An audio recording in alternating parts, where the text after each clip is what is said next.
abana nkuranye ijoro n'umutaga uzuhavuna mukaga ukubonye umukobwa amatwi arashinga. Inkuru y'akakanya ishushe nuko muri Bant Boy Entertainment nguyitonda uva tubaye abajama abandi ati agahinda wahinduye byinshi kuri jiwe my friend oya nukuri jiwe numva ngira mfe.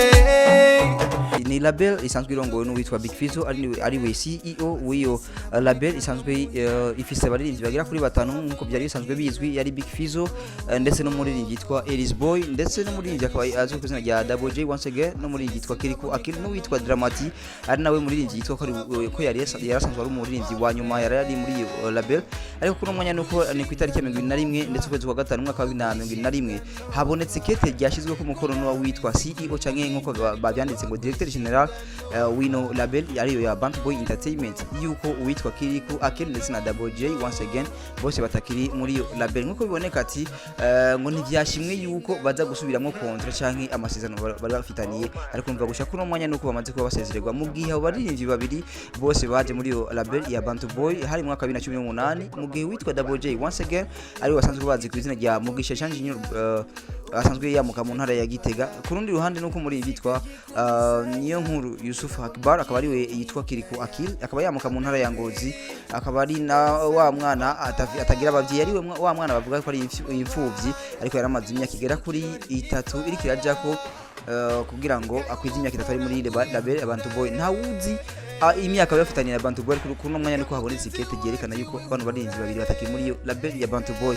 Nkuko biboneka rero nuko bamaze kuba bavamwo kuri no munsi nyene mu gihe bivugwa yuko rero canke bisanzwe bizwi yuko ino Bant Boy isanzwe ahiherereye ni hano mu gisagara ca Bujumbura ndetse akaba ari muri zone Mutanga Side ndetse aho bitwa canke aho bita Avenue mu Barazi nimero ya 3 ni mu gisagara ca Bujumbura meri. Bikaboneka ko rero ikete ryashitse ku mukono n'uwitwa Mugani Desire ari we Big Fizzo canke Big Farious ku mazina menshi badadandem amazina menshi bagi baramwita mu gihe umuziki yagiye uramwita amazina atandukanye nuko bimeze. Ariko kandi nkabibutsa yuko witwa Edith Kimana ari we umutamukanya Big Fizzo ari nawe asanzwe ari manager nkuko biba bitegekanijwe. Nuko bimeze rero abarinzi bamaze imyaka igera kuri 3 bamaze kuba bava muri iyo label. Kuno mwanya rero nta wuzi batera baja ati Double J mbega giye he indi nyuma yaho yaravuye muri label yitwa e-comment service aho yari kuri management irongowe n'uwitwa Ikorichiza Haruna.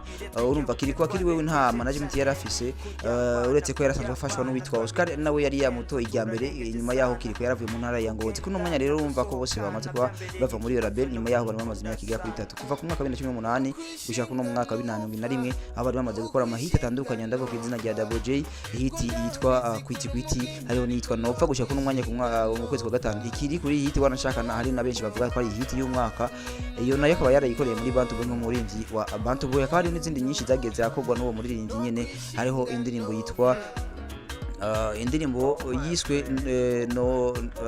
indirimbo yitwa ko kwica yari kumwe na yari collab kumwe na ba Swaga Team ndetse hariho n'indirimbo yitwa numva nshaka ni nyinshi hariho na Elis Boy iyo baririmbanye indirimbo yitwa My Mobile Number. Hariho n'izindi za Bant Boy bari kumwe bose muri usanga ariyo yitwa Sugua. Uwitwa Kiriku nawe yavumye cyangwa yamenyekanye ku ndirimbo nyinshi hariho Soma Number hariho na Washa hariho n'indirimbo nyinshi zakora bagiye akora aho ndavuga kuri Zaya yaririmbanye no muri imvyi yamuka mu gihugu cya Kongo ariko akaba asanzwe akorera akazi cyo kumuziki hano mu gihugu cy'u Burundi ari nawe yitwa umuririmbyi yitwa Mopati Octave. Hariho n'iyitwa Kimyanguka cyangwa Kinanguka yaririmbanye n'uwitwa Mr Champagne. Kuno mwaka rero byose bimaze ko birangira umwe wese hagati ya Double J ndetse na Kiriku Akili bagiye kuba bakora umuziki wabo bwite icyo bita career solo batari muri management nimwe. Mu gihe rero byumvikana ko muri Bant Boy hasigaye management isanzwe irongowe na Big Fizzo ndetse n'uwitwa Edith akaba nawe manager basanzwe bafise abarinzi bameze gute ni barinzi bagera kuri 3 ariwe Big Fizzo CEO ndetse nakaba ari na Director General nkuko babivuga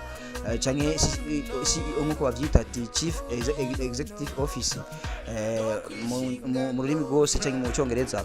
Nuko byumvikana ko rero hasigaye witwa Big Fizzo, hakaba hariho n'uwitwa Dramati ndetse na Ellis Boy. Kubera ko igituma tuvuze ko ari bo basigaye ni kubera ko tutarabona ikete ryemeza ko canke ryerekana ko abo bo bataki muri management hamaze kuvamwo babiri ari bo Double J ndetse na Kiriko Aki. Ini nkuru ishushe ibonetse kuri umwanya tuvugana, ubona ko rero ata n'umwanya urarenga ino nkuru imaze kuja ahabona. Tubashimiye kwanza mwebwe mwese mwafashe umwanya wo kudukurikirana kuva ku ntango dutangwa kuba hino nkuru gushika ku iherezo, ndetse tukanabashimira kuba mubandanya mudukurikirana kuri Amisho TV ko nkuru tubazanira zishushe hirya nino tugerageza kubaronderera mugerero wari kumwe na Rossi presenter kuri micro ya Amisho TV. Nuko bimeze, bye bye, ciao ciao.